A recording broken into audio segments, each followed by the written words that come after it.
Okay సహచర మంత్రివర్గ సభ్యులు ఈరోజు అమరావతి స్థాయికి రావడానికి కారకులైనటువంటి నారాయణ గారు, సహచర మంత్రివర్గ సభ్యులు జనసేన నాయకులు నాదెళ్ల మనోహర్ గారు, గౌరవ పార్లమెంట్ సభ్యులు భాష్యం రామకృష్ణ గారు, గౌరవ శాసనసభ్యులు తెనాలి శ్రావణ్ కుమార్ గారు, secretary municipal administration Suresh Kumar గారు, చైర్మన్ ఏడీసీఎల్ లక్ష్మీ పార్సారథి గారు, కమిషనర్ సిఆర్డిఏ విజయరామరాజు గారు, collector district collector Srikanth Varma గారు, ఇప్పుడే వాళ్ళ అభిప్రాయాలు చాలా స్పష్టంగా చెప్పినటువంటి రైతు సోదరులు గాదే లక్ష్మారెడ్డి గారు, ఇంకొక పక్క తెలమేకుల నాగేశ్వరరావు గారు ఒక స్ఫూర్తిని, ఒక త్యాగాన్ని నేను రెండూ వాడుతున్నాను. ఎందుకంటే ఇక్కడుండే రైతాంగం ఆ రోజు మొత్తం అయోమయం ఏమవుతుందో తెలియదు. నారాయణ గారు మీ దగ్గరికి వచ్చారు. ఎక్కడ రాజధాని కట్టాలనో కూడా అనుమానం. ఆనాడు ప్రభుత్వం పోతూ పోతూ ఒక సెంట్రల్ ప్లేస్ విజయవాడ గుంటూరు అని ఉంటే సమస్య ఉండేది కాదు. అది చెప్పకుండా ఒక కమిటీ వేశారు. హైదరాబాద్ రాజధాని 10 సంవత్సరాలు కామన్ క్యాపిటల్గా ఉంటుంది. ఆ తర్వాత ఆంధ్రప్రదేశ్ రాజధాని నిర్ణయించడానికి ఒక కమిటీ వేస్తున్నామని శివరామకృష్ణ ఆధ్వర్యంలో ఒక కమిటీ వేశారు. ఆయన దేశం అంతా తిరిగి అక్కడట్టు చెప్పారు, ఇక్కడట్టు చెప్పారని చెప్పి మెజారిటీ అంతా కూడా ఈ ప్రాంతమే చెప్పారని కూడా ఒక రిపోర్ట్ ఇచ్చాడు. ఆ రోజు అసెంబ్లీలో చర్చ వచ్చింది. చర్చ వచ్చినప్పుడు నేను ఆలోచించాను, ఆంధ్రప్రదేశ్ రాష్ట్రానికి ఒక చరిత్ర ఉంది, మనం అందరం గుర్తుపెట్టుకోవాలి. మనమందరం చెన్నై రాజధానిగా, ఆ రోజు మెడ్రాస్ రాజధానిగా మనమందరం అక్కడికి పోయేవాళ్ళం. మన నాయకుడు ఎన్టీ రామారావు గారు కూడా సినిమాల్లో యాక్ట్ చేయాలంటే ఎక్కడికి పోవాలంటే నేరుగా విజయవాడ నుంచి ట్రైన్ ఎక్కి చెన్నైకి పోయి ఒక నటుడుగా మహానాయకుడిగా తయారైన విషయాన్ని కూడా మనం గుర్తుపెట్టుకోవాలి. అప్పట్లో అందరూ కూడా బాధపడితే, కానీ పొట్టి శ్రీరాములు గారి త్యాగం, అక్కడ అవమానాలు చూసిన తర్వాత తెలుగు మాట్లాడే వాళ్ళకు ఒక రాజధాని ఉండాలని ఆలోచించిన మొట్టమొదటి వ్యక్తి, త్యాగాన్ని చేసి రాజధానిని మనకు ఆలోచించిన వ్యక్తి పొట్టి శ్రీరాములు గారు అని చెప్పి కూడా నేను మీకు తెలియజేస్తున్నా. అది అయ్యింది. ఎక్కడ రాజధాని పెట్టాలని ఆలోచించారు ఆనాటి పెద్దలు. కొంతమంది విశాఖపట్నం, అప్పుడుండే కమ్యూనిస్టులు ఇక్కడ, కొంతమంది కర్నూలు అనుకుని మళ్ళీ రాష్ట్రం అంతా కలిసి ఉంటుందని చెప్పే ఉద్దేశంతో తాత్కాలిక రాజధాని కర్నూలు, అదే మరి హైకోర్టు గుంటూరులో పెట్టి పెద్ద మనుషులు ఒక ఒప్పందానికి వచ్చారు. 1 సంవత్సరంలో మళ్ళీ 2-3 ఏళ్లలో బోరుగుల రామకృష్ణరావు గారు త్యాగం చేసి ముఖ్యమంత్రి పదవికి రాజీనామా చేసి ఆంధ్రప్రదేశ్ రాష్ట్రాన్ని ఏర్పాటు చేయడానికి దోహదం చేశాడు. అదే మొట్టమొదటి భాషా ప్రయుక్త రాష్ట్రాల్లో మొట్టమొదటిది ఆంధ్రప్రదేశ్, తర్వాతనే అనేక రాష్ట్రాలు వచ్చాయి. మీరు నేను ఇక్కడ ఉండేవాళ్ళు కొంతమంది అయితే చాలా సంవత్సరాలు, నేను 78 ఎమ్మెల్యే అయితే నేరుగా హైదరాబాద్లో సెటిల్ అయ్యాను. అక్కడి నుంచి ఎందుకంటే నేను మంత్రి కావడం, పార్టీ అధ్యక్షుడు కావడం, ముఖ్యమంత్రి కావడం, రాష్ట్రం అంతా రన్ చేయాలి కాబట్టి అటు తెలంగాణ ఇవన్నీ చేశాం. 2014 మళ్ళా బైఫర్కేషన్. ఆ రోజు కూడా నేను ఒకటి ఆలోచించాను, మీరు గుర్తుపెట్టుకోవాలి. భగవంతుడు నాకు కొన్ని అవకాశాలు ఇచ్చాడు. ఆ అవకాశాలని సద్వినియోగం చేసుకున్నాను. కొన్ని జీవితాల్లో కొన్ని అవకాశాలు వస్తాయి. సద్వినియోగం చేసుకున్న వాళ్ళం మనకు ఒక తృప్తి ఉంటుంది. ఎందుకంటే మనకి ఇచ్చిన అవకాశాన్ని సద్వినియోగం చేశామని. ఇప్పుడే మనోహర్ గారు వస్తూ ఒక మాట అన్నాడు, సార్ మీరు హైటెక్ సిటీ కట్టారు, అది మహానగరం అయింది, హంబుల్ వే మీరు ఇది స్టార్ట్ చేశారంటే హంబుల్ కాదు, ఇది గ్రేట్ విజన్కి మొదటి సక్సెస్ మాత్రం అని చెప్పాను. విభజన జరిగింది ఆ రోజు, మీరు అందరూ హైదరాబాద్ పెట్టిన నన్ను చాలామంది ఎగతాళి చేశారు. నేను హైటెక్ సిటీ కడితే ఆనాటి రాజకీయ నాయకులు హైటెక్ సిటీ కడితే ఏమవుతుందన్నారు. ప్రపంచంలో అధినేతలంతా హైదరాబాద్కు వస్తే మీరు ఒక రోడ్డు వేశారు, హైటెక్ సిటీ నుంచి ఎయిర్పోర్ట్ వరకు మీరు షో చేస్తున్నారు, దీనివల్ల ఏమీ రాదన్నారు. నేను ఒకటే సంకల్పం, తెలుగు జాతి గర్వపడే విధంగా ఒక మహానగరాన్ని నిర్మాణం చేయాలనే సంకల్పంతో అడుగడుగునా ముందుకు పోయి హైదరాబాద్ నిర్మాణం చేశాం. 162 కిలోమీటర్ల ఔటర్ రింగ్ రోడ్డు. ఎవరన్నా ఆలోచించడానికి కూడా సాహసం చేయడానికి అప్పుడు వీలు కాదు, ఎందుకంటే రోడ్లు వేయాలంటే అసాధ్యమైన పని. అక్కడి నుంచి ఈరోజు మీరు హైదరాబాద్ చూశారు. విభజన జరిగింది. విభజన జరిగిన తర్వాత నేను ఇప్పుడు కూడా చెప్తున్నాను, హైదరాబాద్ నిర్మాణం చేశాం. తెలంగాణ రాష్ట్రానికి హైయెస్ట్ పర్ క్యాపిటల్ ఇన్కమ్ ఒక్క సైబరాబాద్ వల్ల, ఔటర్ రింగ్ రోడ్డు వల్ల ఈరోజు తలసరి ఆదాయంలో దేశానికి ఆదర్శంగా హైయెస్ట్ తలసరి ఆదాయం తెలంగాణకు వస్తుందంటే తెలుగు జాతి తరపున నేను గర్వపడుతున్నానని మరొక్కసారి మీకు తెలియజేస్తున్నా. నాకు ఎప్పుడూ ఒక బాధ ఉండేది, ఆ బాధ అక్కడ చేశాం. 42% బాగుపడ్డారు, సంతోషం. ఇక్కడ 58% ఉన్నారు, ఏం చేయాలి అని ఎప్పుడు నా మనసులో బాధ, ఆవేదన ఇప్పుడు కూడా ఉంది. అక్కడి నుంచి నేను ఆలోచించినప్పుడు రాజధాని లేకపోతే మనం ఏం చేయలేం. ఒక ఇంటికి ఒక మంచి ఇల్లు ఉండాలి, ఒక సమాజానికి, ఒక రాష్ట్రానికి మంచి రాజధాని ఉండాలి. అందుకే నేను ఆ రోజు సంకల్పించినప్పుడు అసెంబ్లీలో చెప్పాను. అప్పటికి కమిటీ వచ్చింది, రిపోర్ట్ ఇచ్చారు. అప్పుడు రైతులు కూడా ముందుకు రాలేదు. నేను ఆ రోజు మొట్టమొదటిసారిగా ఆలోచించింది, 25 పార్లమెంటుకు సెంటర్ పార్లమెంటు గుంటూరు. తంబురూలు ఇది. ఎవడైనా అర్థం కాకపోతే అర్థమయ్యేట్టుగా చెప్పాలంటే ఒకే మాట, రాష్ట్రానికి నడిబొడ్డున రాజధాని అదే గుంటూరు జిల్లాలో అమరావతి. ఇటు పోతే 14, ఇటు వస్తే 14. చిన్న పిల్లలను కూడా ఎక్కడ రాష్ట్రానికి సెంటర్ అంటే నేరుగా వేలు అక్కడికే పోతుంది. అవునా కాదా? మీరే ఆలోచించండి. సంకల్పం బాగానే ఉంది, కానీ ఎట్ట కట్టాలి?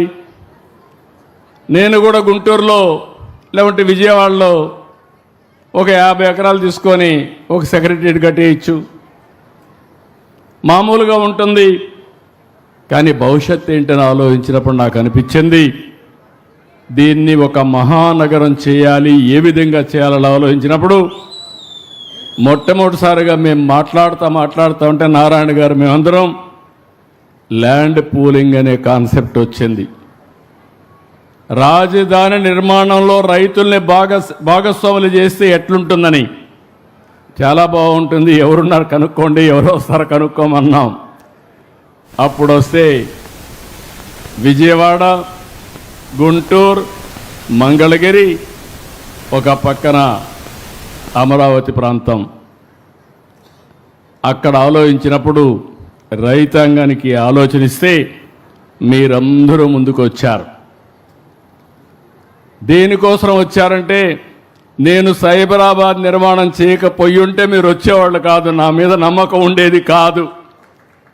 ఆ సిటీని చూసిన తర్వాత ఇక్కడ కూడా అలాంటి సిటీ అభివృద్ధి అవుతుంది, మా జీవితాలు బాగుపడతాయని ఏకైక అభిప్రాయంతో నా మీద నమ్మకంతో మీరందరూ ముందుకొచ్చి 58 రోజులు నారాయణ గారు చెప్పినట్టు 33,000 ఎకరాలు 29,000 మంది రైతులు, ఒకరిద్దరు కాదు. ప్రజాస్వామ్య దేశంలో ప్రపంచంలో ఎప్పుడూ జరగలేదు.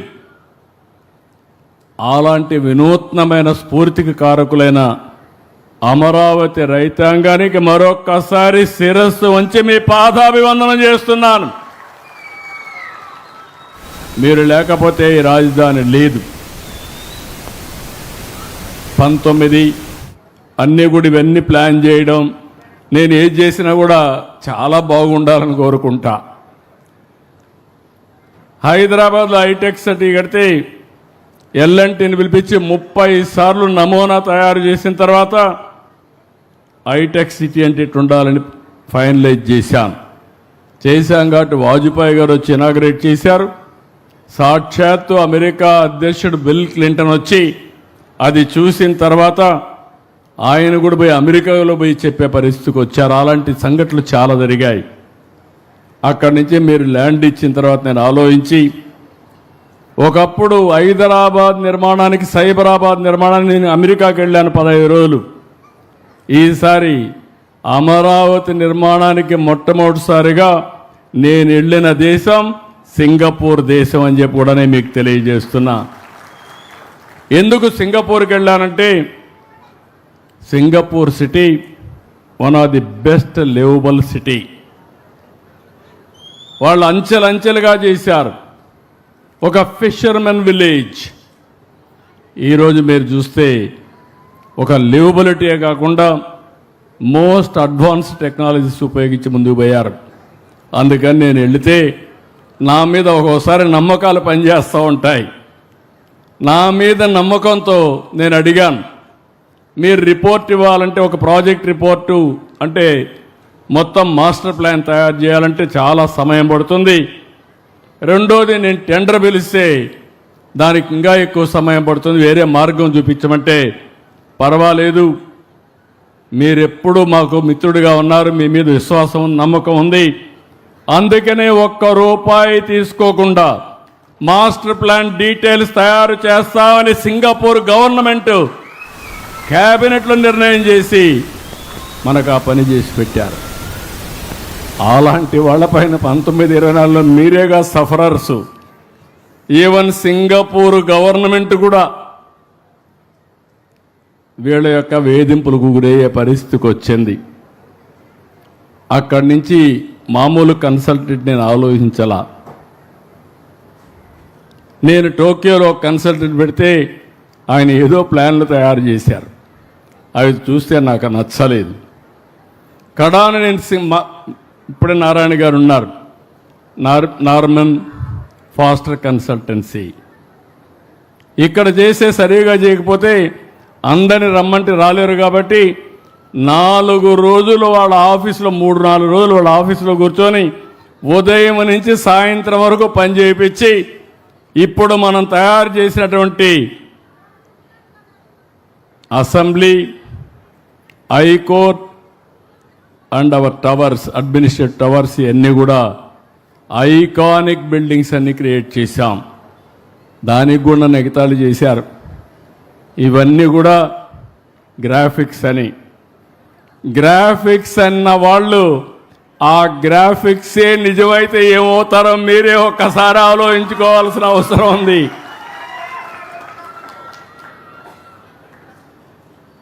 ఇప్పుడు ఇక్కడికి వచ్చినప్పుడు నేను ప్రతిరోజు 2 నిమిషాలే దేవుణ్ణి ప్రార్థిస్తా, దండం పెట్టుకుంటా, అందరూ బాగుండాలని కోరుకుంటా. నాకు చిన్నప్పటి నుంచి వెంకటేశ్వర స్వామి మా కుల దైవం. మా ఇంటి దగ్గర చూస్తే మంగాపురం సైడ్ నామాలు కనపడుస్తూ ఉంటాయి. అది నాకు ఒక స్ఫూర్తి. నేను దేవునికి దండం పెట్టుకున్నప్పుడు ఇంకొక విషయం కూడా చెప్పాలి. ఇప్పుడు ఇలాంటి సమయాల్లో కొన్ని రీకలెక్ట్ చేసుకోవాలి. నేను అమరావతి ఇక్కడ రాజధాని కడతానంటే రామోజీరావు గారు నాకు ఫోన్ చేశాడు. ఫోన్ చేసి, బాబు గారు మీరు రాజధాని కడుతున్నారు, పేరు ఏం పెట్టబోతున్నారు అనేది నాకు కొన్ని రిజర్వేషన్స్ ఉన్నాయి. నాకుండే అనుభవంతో నా మీడియా అంతా ఉపయోగించి నేను రీసెర్చ్ చేశాను. ఆ ప్రాంతానికి ఒక చరిత్ర ఉంది. ఆ ప్రాంతానికి సరైన పేరు అమరావతి అవుతుంది, మీరు ఆలోచించండి అని ఆయన ఒక రీసెర్చ్ పేపర్ నాకు పంపించాడు. అంటే మంచి పని చేస్తే అందరూ సహకరిస్తారనే దానికి ఇది ఒక ఉదాహరణ. ఆ పేరినంగానే నాకు కూడా ఒక మనసు ఉప్పొంగింది, జలధరించింది. దానికి కారణం ఆ పేరు పెడతామని అనౌన్స్ చేస్తే ఇంతవరకు అపోజ్ చేసిన వ్యక్తి కానీ ప్రత్యామ్నాయ పేరు చెప్పిన వ్యక్తి కానీ లేరంటే అది అమరావతి ప్రభావం. అక్కడి నుంచి అసెంబ్లీలో నేను అనౌన్స్ చేసినప్పుడు మీరు చూసుంటారు, నాకు పెద్ద సమస్య. హైదరాబాద్ అసెంబ్లీలో, ఓల్డ్ అసెంబ్లీలో ఆంధ్రప్రదేశ్ సమావేశాలు, నేను ఆ సమావేశాలు అనౌన్స్ చేస్తే అడ్డం పడాలంటే నేను ఆ రోజు ఆలోచించి ఏ ప్రాంతానికి ఏ విధంగా చేస్తానో, సైబరాబాద్ నిర్మాణ అభివృద్ధి జరిగిన తర్వాత కొన్ని అనుభవాలతో ఏదైతే అభివృద్ధి వికేంద్రీకరణ జరగాలని అన్ని జిల్లాలకు ఏమేం చేయబోతానో ఒక బ్లూ ప్రింట్ ఇచ్చాను. ఆ రోజు మాట్లాడిన మాటలు ఆనాటి ప్రతిపక్ష నాయకుడు, ఇప్పుడు ప్రతిపక్షం కూడా లేదు, అది వేరే విషయం. ఆ రోజు మాట్లాడిన మాటలు మీరు చూస్తే రాష్ట్రానికి సెంట్రల్ ప్లేస్ 5-10 ఎకరాలు చాలదు, 40,000 ఎకరాలు ఉండాలి, 50,000 ఎకరాలు ఉండాలి, మనం కూడా నష్టపోవడానికి లేదని చెప్పి పూర్తిగా దానికి ఆమోదించిన వ్యక్తి ఇక్కడే ఇల్లు కట్టుకుంటాను నాటకాలు చేసి ఎన్నికలు అయిన తర్వాత 3 రాజధానులు అనే పేరుతో 3 ముక్కలాట ఆడితే నాకైతే చాలా బాధ కలిగింది. మీరు ఎంత సఫర్ అయ్యారు నేను చూశాను. చరిత్రలో చిరస్థాయిగా మిగిలిపోయే ఉద్యమం అమరావతి రైతుల ఉద్యమం అని చెప్పి మరొకసారి తెలియజేస్తున్నా. మీరు ఉద్యమం చేస్తామంటే నేను చూశాను. కడాన నేను పార్టీ అకౌంట్లో డబ్బులు కూడా లేదు మీకు సహాయం చేద్దామంటే, అలాంటి సందర్భాన్ని కూడా నేను ఫేస్ చేశాను. కోర్టులో చూస్తే ఆ వాద్యాలకు డబ్బులు ఎంత అవుతుందంటే, ఒక మంచి అడ్వకేట్ రావాలంటే అతనికి లక్షల రూపాయలు ఇస్తే తప్ప ఒక్కొక్క ఆర్గ్యుమెంట్కి 50, ఒక రోజు ఆర్గ్యుమెంట్కి 50 లక్షలు వచ్చిపోవాలంటే. అలాంటివన్నీ ఉంటే నేను కడాన జోలి బట్టి డబ్బులు వసూలు చేసి ఆ రోజు మీ ఉద్యమానికి సహకరించాను నా వంతు కర్తవ్యంగా. ఆ రోజు అమరావతి ఉద్యమం కోసం పోరాట కమిటీలు వేసుకోవడం, మీరందరూ పోరాడి దీన్ని సాధించారు. చరిత్ర ఉంటే చరిత్రలో, అమరావతి చరిత్రలో రైతులకంటూ ఒక ప్రత్యేకమైనటువంటి ఒక సంఘటన, ఒక చాప్టర్ ఉంటుంది. దాంట్లో ఎవ్వరికి అనుమానం అవసరం లేదు. అలాంటి త్యాగాలు చేసిన మీ అందరినీ మరొక్కసారి మనస్ఫూర్తిగా అభినందిస్తున్నా. ఈరోజు నేను ఎవ్రీడే నేను పూజ చేసేటప్పుడు 2 నిమిషాలు ఆలోచిస్తా. అమరావతి ప్రజా రాజధాని, నేను అమరావతి ప్రజా రాజధానిగా పెట్టిన రోజున మీరు ఒక్కసారి ఆలోచిస్తే దేశంలో ఉండే, రాష్ట్రంలో ఉండే అన్ని గ్రామాల్లో పవిత్రమైన మట్టిని, ఆ గ్రామంలో ఎక్కడుంటే అక్కడ పవిత్రమైన జలాలను తీసుకుని అక్కడుండి పవిత్ర ఆలయాలు, అది చర్చ్ కావచ్చు, మసీదు కావచ్చు, ఇంకొక దేవాలయం కావచ్చు, ఏదైనా కానీ అక్కడ పూజలు చేసి అవన్నీ ఇక్కడ తీసుకొచ్చాం.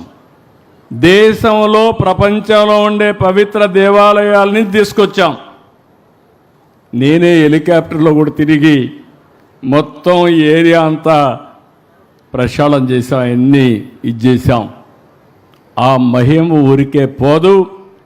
అందరూ దేవుళ్ళ యొక్క ఆశీర్వాదాలు మన మీద ఉన్నాయి, ఈ యొక్క అమరావతి పైన ఉన్నాయి. రెండవది, అమరావతి దేవతల రాజధాని కూడా. ఇక్కడ ప్రజా రాజధాని మన పురాణాల్లో మనం చదువుకున్నది. అమరావతి రాజధాని, దేవతల రాజధాని. దేవేంద్రుడు అక్కడ రాజు. అదే మరి దేవతల రాజధాని అమరావతి అన్నప్పుడు అమరావతిలో ఇబ్బందులు ఉండవు. ఎక్కడ? స్వర్గంలో. నాకు అదొక స్ఫూర్తి. నేను ఎవ్రీడే దలుచుకున్నప్పుడు ఒకటే దలుచుకుంటాను, వెంకటేశ్వర స్వామి కూడా కలియుగ దేవుడు పుట్టిన స్థలం, నెలచిన ప్రదేశం ఆంధ్రప్రదేశ్ రాష్ట్రం. ఈ విషయం కూడా మీరు గుర్తుపెట్టుకోవాలి. అందుకే మొట్టమొదటిసారిగా అమరావతిలో వెంకటేశ్వర స్వామి దేవాలయాన్ని కూడా నిర్మాణానికి చేపట్టి, తిరుపతి తర్వాత అంత పెద్ద ప్రాముఖ్యత ఉన్న దేవాలయం అమరావతిలో ఉండాలనేది నా ప్రగాఢమైన ఆకాంక్ష. మిగిలిన దేవాలయాలు, చర్చిలు కానీ మసీదులు కానీ అవన్నీ వస్తాయి. ఆ యాంగిల్ నేను ఎవ్రీడే, మీరు అపార్థం చేసుకోకపోతే, మీరందరూ ఆశ్చర్యపోకపోతే, నేను ఒకటే కోరుకుంటా, అమరావతి ప్రజా రాజధాని, అమరావతి దేవతల రాజధాని, కలియుగ దేవుడు వెంకటేశ్వర స్వామి. నేను ప్రతిరోజు వర్చువల్గా ఆయన దగ్గరికి వెళ్తాను, ప్రార్థన చేస్తాను. ప్రార్థన చేసి ఏం చేస్తానంటే, నాకు శక్తినివ్వండి, మంచి ఆలోచననివ్వండి, అమరావతి రాజధాని ప్రపంచంలో నెంబర్ 1 రాజధానిగా తయారు చేయడానికి ఆశీర్వదించమని కోరుకుని, అక్కడి నుంచి ఇంకెదురు తిరగను. నేను వెనక్కి ముందుకు చూడను. ఒక అమరావతి కాదు, రాష్ట్రం మొత్తం అభివృద్ధి కావాలి. అందుకే నేను కోరుకునే ప్రార్థనలో హెల్తీ, వెల్తీ, హ్యాపీ సొసైటీ. ఇది నా ప్రేయర్లో ఎప్పుడూ ఉంటుంది.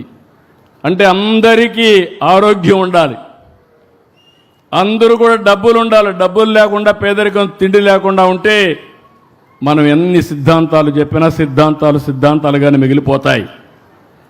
మూడోది, ఆనందం ఉండాలి. ఆనందం లేని లైఫ్ వృధా. అందుకే నేనున్నా, మా వాళ్ళు ఆ పక్కన వస్తామంటే ఆ పక్క ఈ పక్క బ్రిడ్జికి గోడలు కట్టారు. తొంగి చూస్తే నీళ్లు పోతా ఉంటే, ఆహ్లాదకరంగా నీళ్లు ఉంటే, పైన కొండల్లో పచ్చదనం. ఈ పచ్చదనం ఎక్కడా ఉండదు, అది కూడా గుర్తుపెట్టుకోవాలి. ప్రత్యేకమైన పచ్చదనం ఉండే ఏకైక ప్రదేశం మన అమరావతిని. అలాంటి పచ్చదనానికి ఎందుకు ఈ మాట వాడుతున్నానంటే, వేరే ప్రాంతాలు ఇంత ఇది రాదు. భూమి సారవంతంగా వచ్చి ఏదైనా కావచ్చు. మేము ఎన్నికల్లో ఒక మాట చెప్పాం, నేను మా మిత్రుడు పవన్ కళ్యాణ్ గారు ఒక మాట చెప్పాం, ఈ రాష్ట్రాన్ని విధ్వంసం చేశారు. ఎన్నికల ముందు పవన్ కళ్యాణ్ గారు కూడా రాజధానికి వస్తే, మీ సమస్యలు తెలుసుకోవాలని వస్తే, ముళ్ళ కంపలు వేస్తే ముళ్ళ కంపలు కూడా దోసుకొని మీ దగ్గరకు వచ్చిన నాయకుడు పవన్ కళ్యాణ్ గారు. ఈ విధంగా అనేక మంది మనం అందరం కూడా సఫర్ అయ్యాం.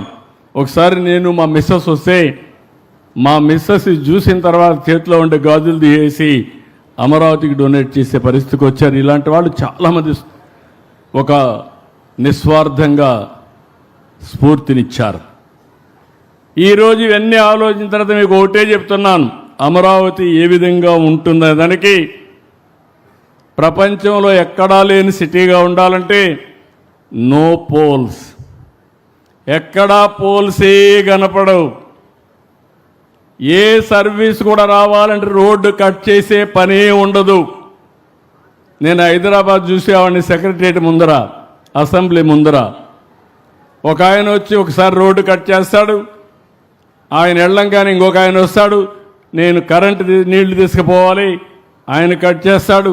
ఇంకొక ఆయన వస్తాడు, మురుగు వస్తూ ఉంది, పైప్ లీక్ అయిపోయింది, మళ్ళా రిపేర్ చేయాలి, ఇంకొక ఆయన కట్ చేస్తాడు. నేను ఎన్ని చెప్పినా కూడా హైదరాబాద్లో, సైబరాబాద్లో కూడా ఇలాంటి స్ట్రైట్ రోడ్స్ రాలా. నేను ఆ రోజు చెప్పాను, ఇక్కడ ప్రత్యక్ష సాక్షి ఒకరే ఉన్నారు, లక్ష్మీపార్ సార్ది ఒకటే ఉంది నాతో ఆ రోజు. ఆవిడ ఆ రోజు అర్బన్ డెవలప్మెంట్ అథారిటీ చైర్మన్గా ఎండీగా ఉంటే నేను ఒకరోజు రమ్మని ఒక గిర్ర గీశాను. హైదరాబాద్ చుట్టూరు ఒక గిర్ర గీసి ఇది రాబోయే రోజుల్లో ఔటర్ రింగ్ రోడ్డుగా ఉంటుంది, మీరు ఒకసారి ఫీల్డ్లోకి వెళ్ళండి, ఎక్కడన్నా అడ్డంకులు ఉంటే మెరుగైన ప్రదేశం ఉంటే చూసుకొని ఫైనల్గా తీసుకురండి. ఏ రాజకీయ నాయకుడు చెప్పినా ఏ ఒత్తిడికి లొంగకుండా బెస్ట్ ఓఆర్ఆర్ తయారు చేయమని ఆవిడ ఆదేశాలు ఇస్తే క్లియర్గా తయారు చేసుకొచ్చింది. దాన్ని యాజ్ ఇట్ ఈజ్ నేను అప్రూవ్ చేసి 162 కిలోమీటర్లు హైదరాబాద్కి వడ్డాణం నెక్లెస్ అది. అలాంటి బ్రహ్మాండమైన రోడ్డు ఆ రోజుట్లో 8 lane road with service road తీసుకొచ్చిన పరిస్థితి. ఇక్కడ మీరు గుర్తుపెట్టుకో, ఎక్కడా పోల్స్ ఉండవు. నెంబర్ 1 ప్రిన్సిపల్, 5 ప్రిన్సిపల్ చెప్తున్నా, మీరు కూడా అసోసియేట్ కావాలి. ఈ రోడ్లో ఎక్కడ కట్టింగ్లు ఉండవు, అన్నీ కూడా డక్ట్స్ పెట్టేశాం, బ్యూటిఫుల్గా తయారు చేశాం. నీళ్లు పోవాలంటే ఒక డక్ట్లో వెళ్తాయి, డ్రైనేజ్ పోవాలంటే ఇంకో దాంట్లో వెళ్తాయి, ఎక్కడికక్కడ ట్రీట్మెంట్ కూడా అయిపోతుంది. ఫ్లడ్ వాటర్ వస్తే ఇంకో దాంట్లో వెళ్తాయి. ఐసిటీ కమ్యూనికేషన్ అంతా కూడా ఒక డక్ట్ తీసుకొస్తాం. కరెంటు కూడా పైన వైర్లు కనపడవు, అది కూడా డక్ట్లో వచ్చి మీ ఇంటి దగ్గర కరెంట్ ఇస్తాం. ఏసీ కూడా సెంట్రల్ డిస్ట్రిక్ట్ కూలింగ్ పెట్టాం, దీనివల్ల ఒక 20% తగ్గుతుంది.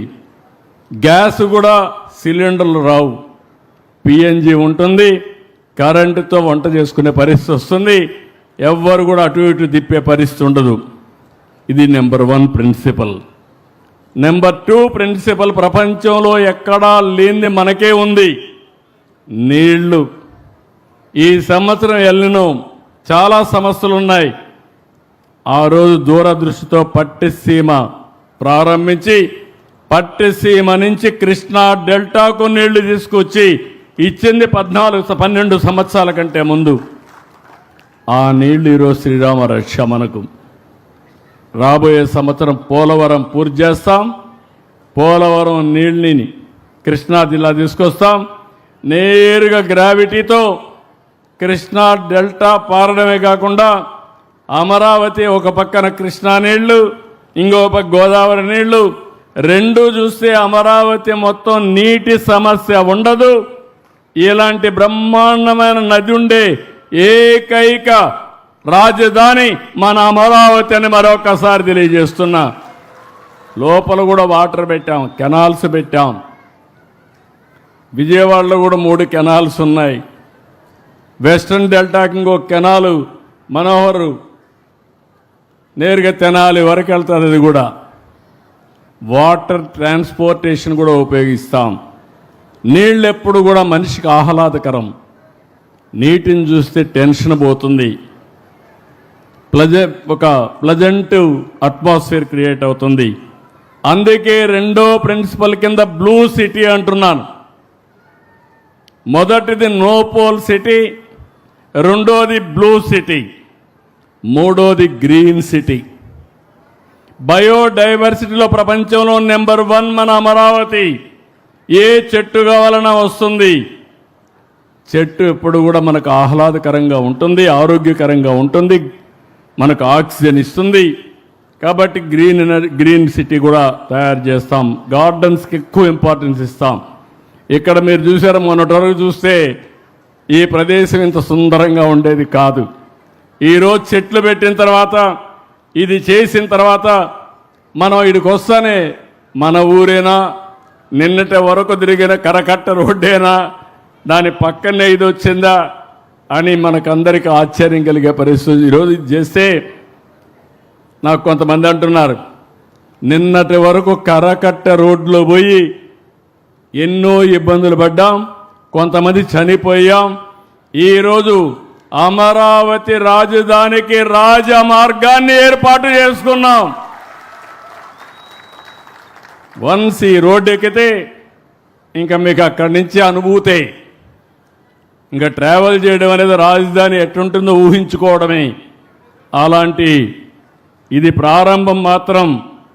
ఇక్కడి నుంచి ఈ రోడ్డు నేరుగా పోయి Vijayawada Guntur national highway connect చేస్తాం. తాడేపల్లి ద్వారా పోయి కనెక్ట్ అవుతుంది. ఇలాంటి రోడ్లన్నీ చాలా వస్తాయి. నాలుగోది గ్రీన్ ఎనర్జీ.